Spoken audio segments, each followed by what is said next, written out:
परम पिता परमात्मा पूर्ण ब्रह्म सारी सृष्टि के रचनहार कबीर देव कबीर साहब जी की असीम रजा से आप पुण्यात्माओं तक यह सत संदेश पहुंचा।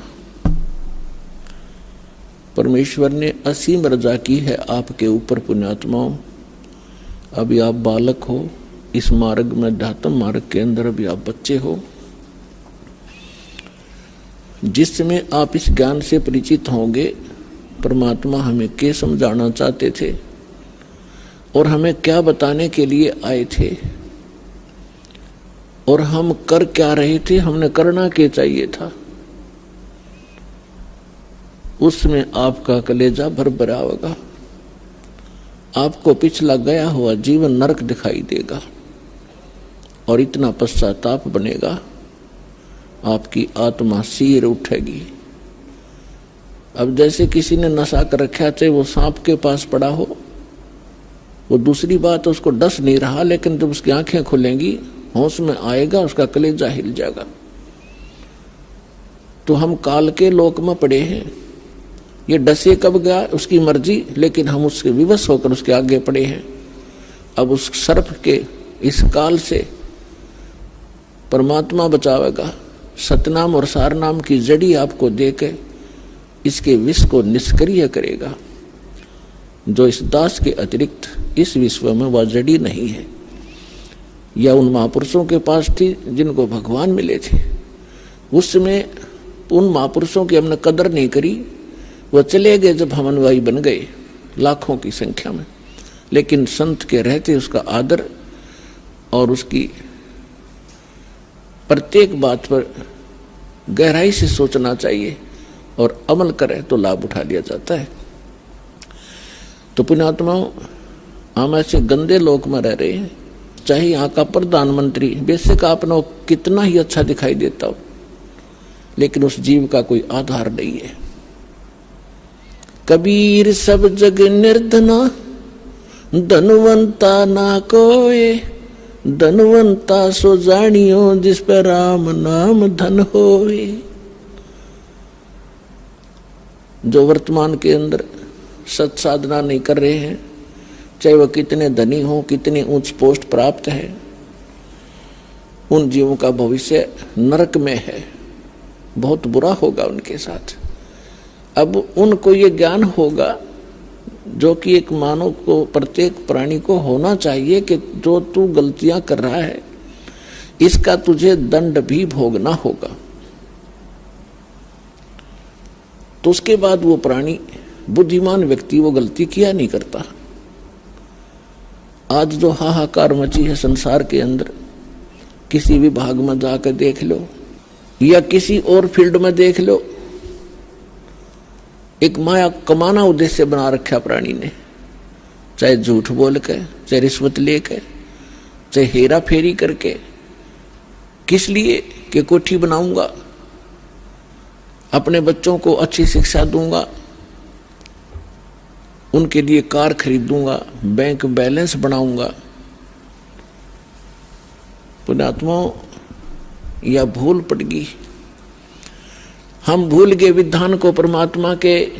मासा घटे न तिल बधे, विदना लिखे जो लेखे, सच्चा सतगुरु मेट कर भाई ऊपर मारे मेख।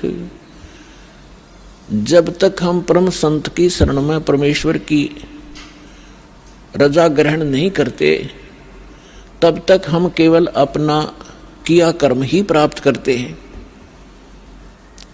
उसके अंदर एक नए पैसे का कोई भी परिवर्तन नहीं हो सकता।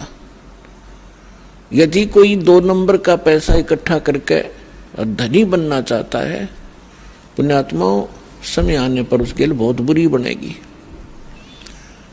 बहुत से प्रमाण हमारे पास हैं और प्रत्येक व्यक्ति जब इस ज्ञान को सुनता है उसको अपने किए कर्म का आभास भी होता है। और जब उसको पता चलेगा कि सचमुच ये कर्म ठीक नहीं है तो वो त्याग भी देगा। जब तक उसको ये पता ही नहीं लगेगा कि मैं जो कर्म कर रहा हूं ये सचमुच बुरा है, क्योंकि हम जिस क्षेत्र में रहते हैं वहां सभी वही क्रियाएं कर रहे होते हो तो हम निश्चिंत हो जाते हैं, सभी कर रहे हैं, नो प्रॉब्लम।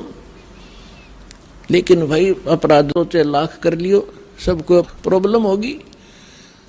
तो जैसे एक व्यक्ति जब इस ज्ञान से परिचित हुआ, ज्ञान से भी तभी परिचित हुआ जब उसका सर्वनाश हो लिया। वैसे तो हम भगवान को एक सेकेंडरी थिंग मानते हैं, देख लेंगे टाइम मिला तो कभी मत्था टेक आवाएंगे, किसी गुरु जी के पास चले जावांगे, बाकी समय अपना धन कमाएंगे। और वो भी उसके लिए वरदान होता है जब उसके ऊपर ऐसा कहर टूट जाए, भगवान की याद आ जाए। एक व्यक्ति बता रहा था कि मैं घना निकम्मा आदमी था, अब पता चला कि मैं निकम्मा था, जब तक मैं घना अच्छा मान रहा था अपने आप को।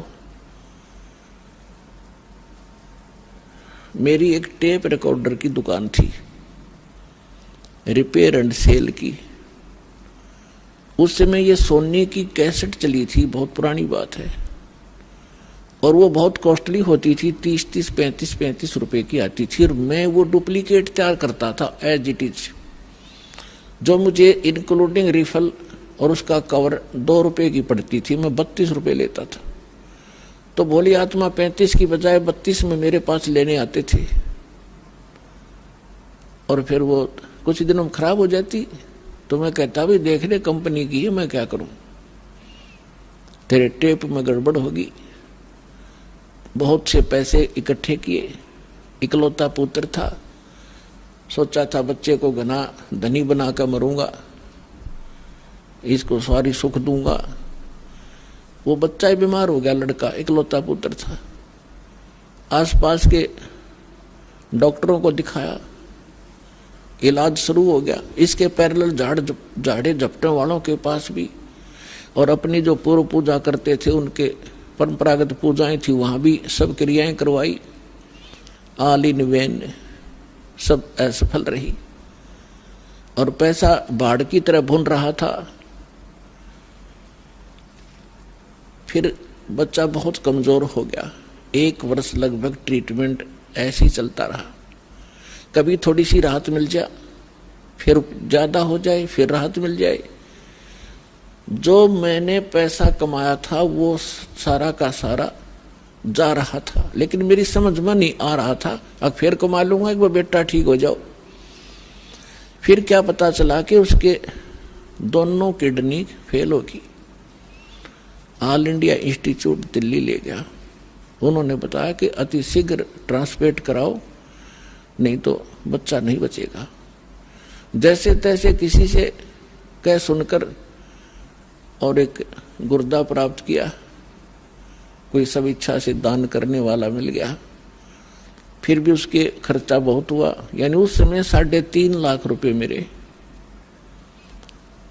उस गुर्दा के बदले बदलाने में लग गए। और पहले और खर्च हो लिया गना।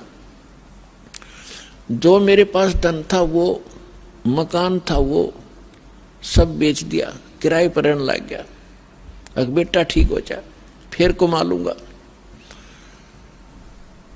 तो कहने का भाव ये है कि लड़का स्वस्थ हो गया, गुर्दे सफल हो गया गुर्दा उसका।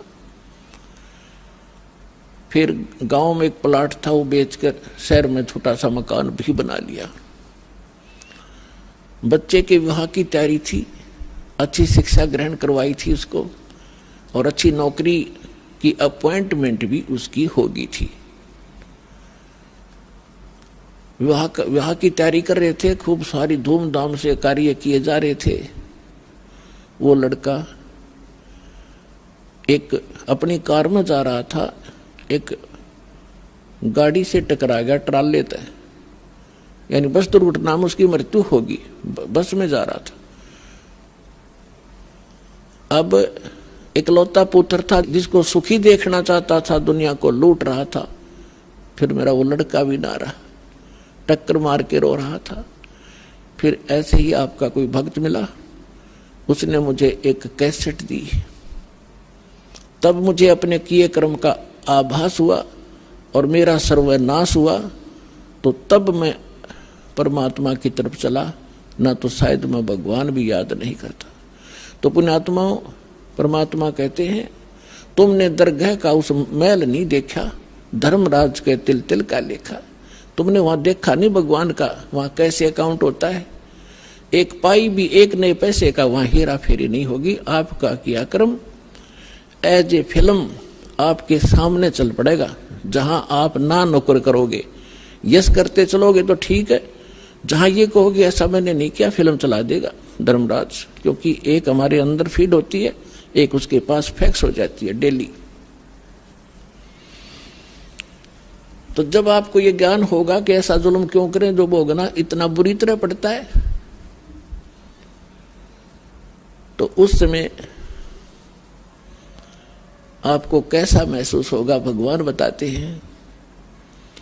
जैसे किरका जहर का रंग होरी हो, कहो कौन तिस खावे राम रंग होरी हो। यदि आप होली यानी होली मनाना चाहते हो, खुशी मनाना चाहते हो, तो परमात्मा के इस राम नाम की होली में आप समावेश कर लो। इसमें ये राम नाम की होली में आप अपना पार्ट कर लो, हिस्सा कर लो, यानी पूर्ण संत को गुरु बना लो। और यदि आप यहाँ भी सुखी होना चाहते हो, परमात्मा की शरण ग्रहण करो। और फिर परमात्मा के ज्ञान के आधार से भक्ति करोगे, दान धर्म करोगे, तो आपको वो समर्थ परमात्मा आपके भाग्य में ना होगा तो भी देगा। हम जब तक परम संत के माध्यम से और परमेश्वर उस परम अक्षर ब्रह्म कबीर परमेश्वर की शरण ग्रहण नहीं करते, तब तक हम अपना केवल जो पूर्व जन्म का संस्कार है वही प्राप्त होता है। चाहे बुरा है तो बुरा मिलेगा, अच्छा है तो अच्छा मिलेगा। और जो पुण्यकर्मी प्राणी हैं, आज वो बड़े बड़े सेठ बने हैं, कोई राजनेता बना है, कोई अभिनेता बना है, कोई IAS IPS बना है, कोई डॉक्टर इंजीनियर बना है, कोई जज बना है, कोई एडवोकेट बना है। तो ये पिछले जन्म के घने पुण्यकर्मी प्राणी हैं। और ये सारा जीवन खोटे कर्म करें, चलो सभी तो नहीं करते, चाहे वो सारे जीवन में कितनी गलतियां करें, कितने 2 नंबर के काम करें, उनके पिछले पुण्य उनको प्राप्त होंगे ही होंगे। और उनको एक सबसे बड़ा धोखा ये रहेगा कि हमारा कुछ बिगड़ा को नहीं, हमारा क्या बिगड़ गया, वो फलाने ने ऐसा कर दिया, दकड़ियों ने ऐसा कर रहा था, राज भी वो सुखी है। तो उनके साथ साथ और भी उसी आग में गिरते चले जाएंगे।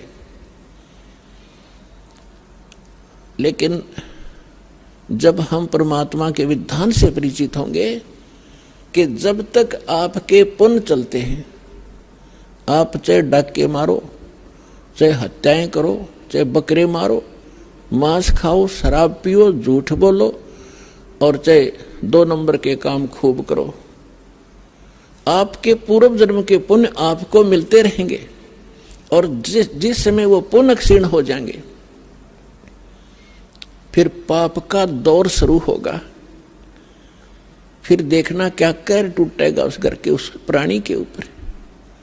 यदि वो मनुष्य जीवन भी ठीक ठाक निकल गया तो घने पुण्य थे उसके, लेकिन पापों का ढेर उससे घना है। अभी वो नेक्स्ट जीवन में भक्तिहीन प्राणी कुत्ते की योनि में जाएगा, और फिर उसके सिर में कीड़े पड़ेंगे, वहां कोई ट्रीटमेंट करनी आ नहीं पाओगा उसको।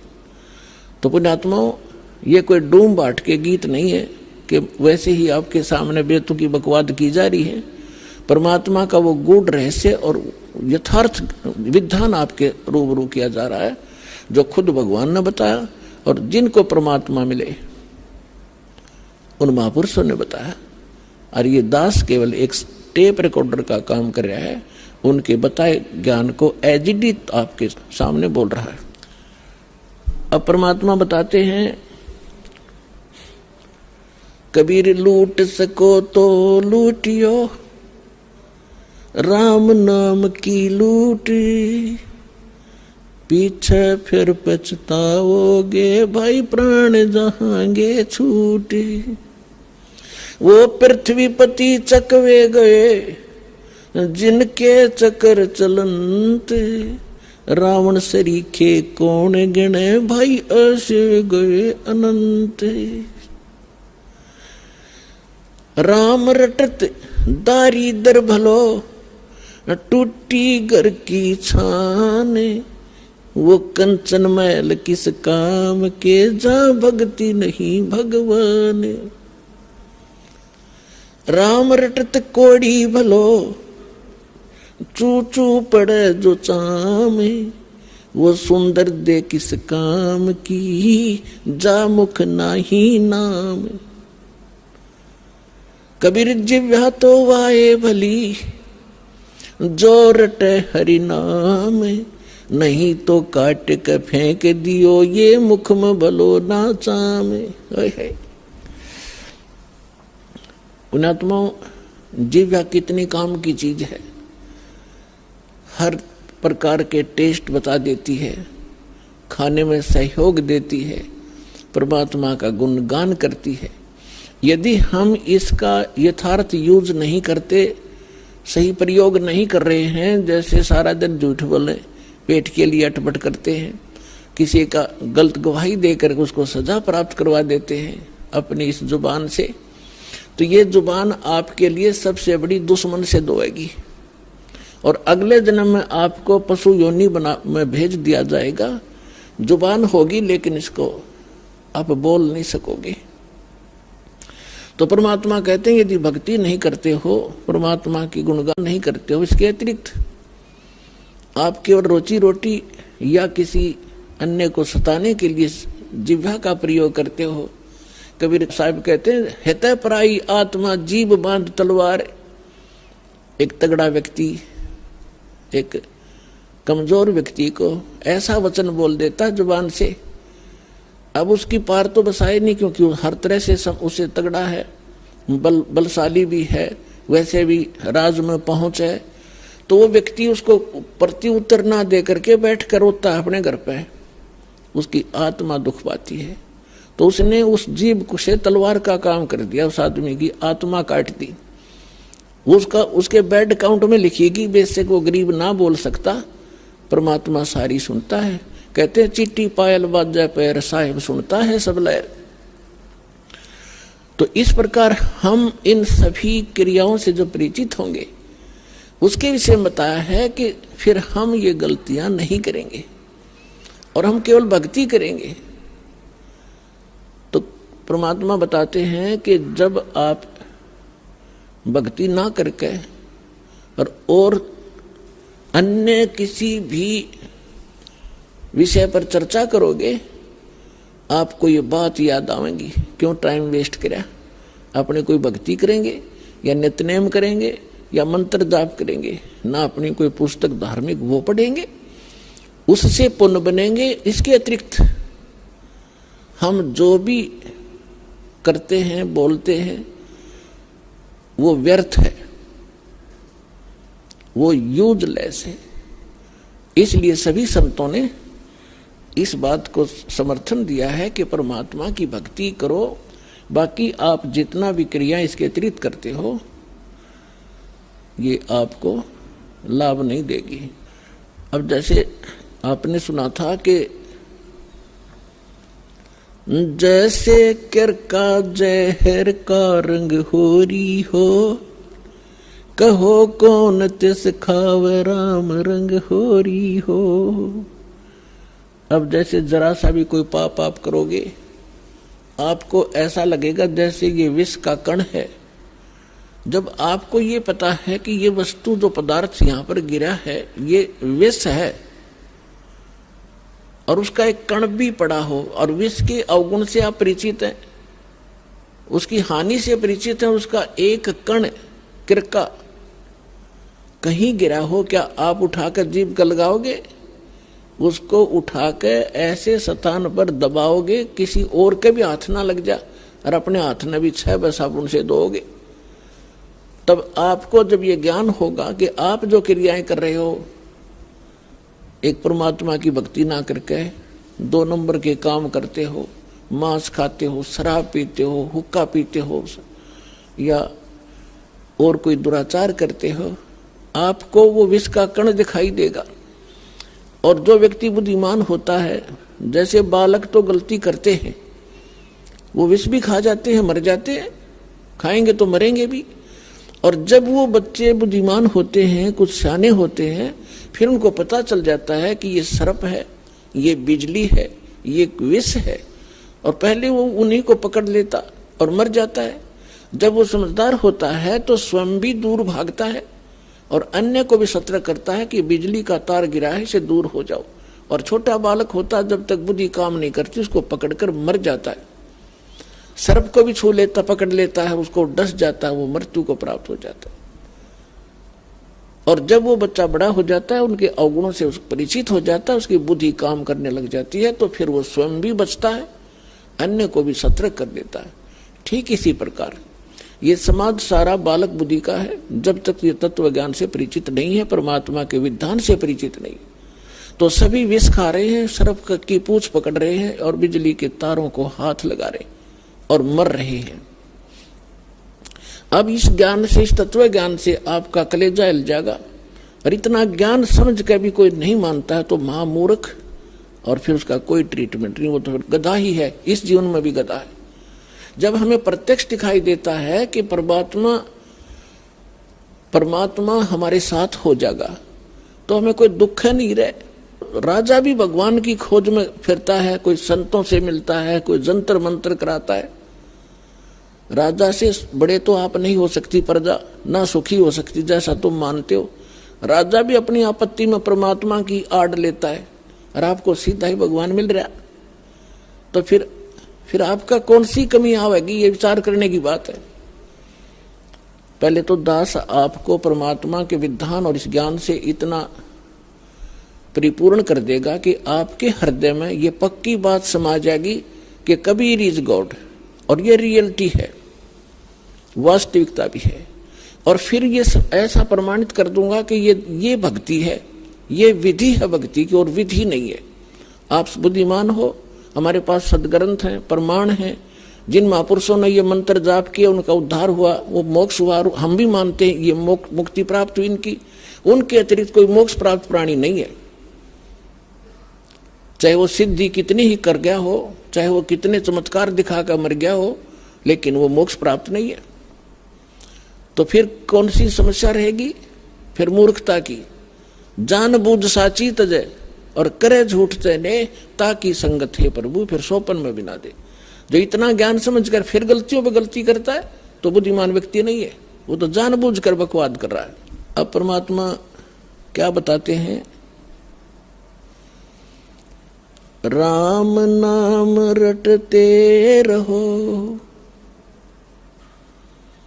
राम नाम रटते रहो, जब तक घट में प्राणे, कब हो तो दीन दयाल के हे भनक पड़ेगी कान।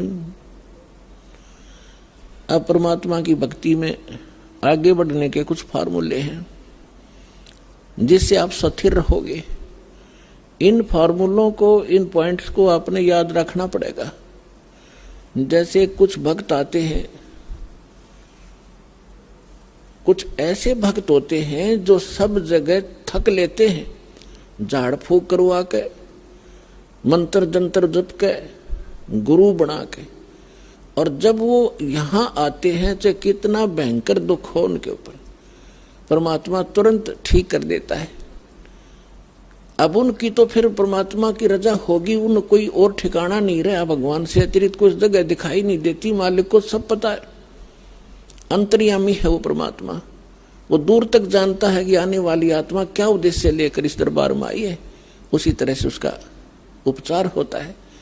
तो ऐसे आते हैं, उनको तुरंत देखो। दास तो एक पीएन है उस कबीर भगवान का, चपड़ासी हूं।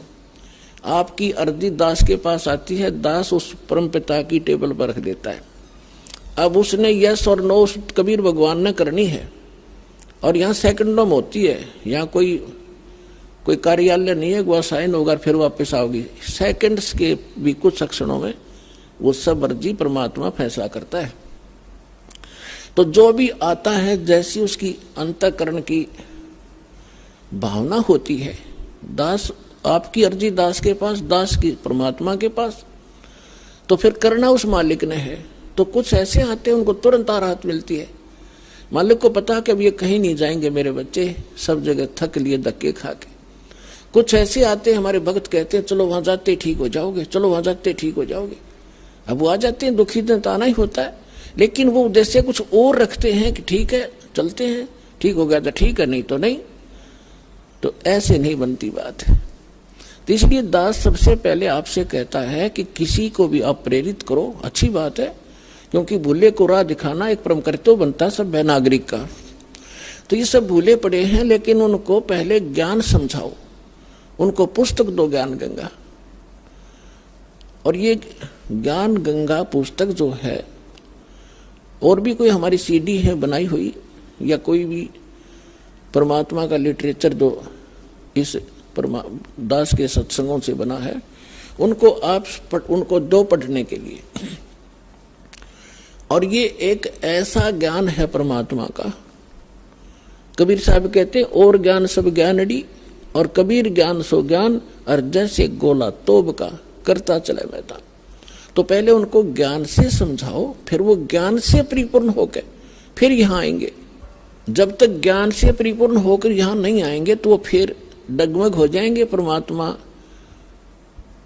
इस चीज को लाइक नहीं करते कि ये डले थे, पहले ढो ही रहे थे, 36 जगह भटक लिए, नकली गुरुओं के पास धक्के खा लिए, जीवन नाश कर दिया इन्होंने। तो अब अपने परमात्मा को पहचान कर फिर यहाँ लगे। तो इसमें क्या होता है कि फिर दूसरा इसका कारण ये होता है, जैसे किसी डॉक्टर के पास रोगी जाते हैं, एक ही जैसा रोग होता है, एक व्यक्ति को तो 2-3 खुराकों में राहत मिल जाती है और दूसरे को 3 महीने गोलियां खाने का निर्देश दिया जाता है डॉक्टर के द्वारा। तो उसके रोग में अंतर है। ये वो नहीं सोचा इसका तो 2 खुराक में ठीक कर दिया, मैंने 3 महीने खानी पड़ेगी, मैं तो नहीं खाने का, तो ना खाने का तो मर जाने का, और क्या इलाज है। अब उसका रोग इतना गहरा नहीं था, जो जल्दी समय पर आ गया तो ठीक हो गया, और उसने वो 3 महीने खानी ही पड़ेंगी और ठीक होगा, क्योंकि टेबलेट वो कारगर है। तो पुण्यात्माओं, इस संसार में 21 ब्रह्मांड में दास के अतिरिक्त कोई संत नहीं, और कबीर साहब के अतिरिक्त कोई भगवान नहीं। और जो समाधान दास देता है उससे सारे काम ठीक होंगे, आपके सांसारिक सुख, शारीरिक रोग सब दूर होंगे, सांसारिक सुख प्राप्त होंगे, सांसारिक दुख, मानसिक दुख, भूत प्रेत की बाधा, पितृ बाधा, चाहे कितना भयंकर हो, किसी प्रकार की, चाहे घाल तक डाल रखी हो, चाहे चौकी तक छोड़ रखी हो, यहाँ 1 सेकंड का काम है भगवान का। हम जड़े दुपटे नहीं लाते, परमात्मा के उस शब्द में इतनी ताकत है, जो मंत्र हम देते हैं अपने आप सब भाग जाते हैं। आप सुन रहे थे जगत गुरु तत्वदर्शी संत रामपाल जी महाराज जी के मंगल प्रवचन। अधिक जानकारी के लिए विजिट कीजिए हमारी वेबसाइट www.jagatgururampalji.org। संत रामपाल जी महाराज जी के शुभ आशीर्वाद से पूरे विश्व भर में 500 से भी ज्यादा नाम दीक्षा केंद्र हैं, जिन पर संत रामपाल जी महाराज जी द्वारा ऑनलाइन निशुल्क नाम दीक्षा दी जा रही है। अपने नजदीकी नाम दीक्षा केंद्र का पता करने के लिए संपर्क करें 8222880541।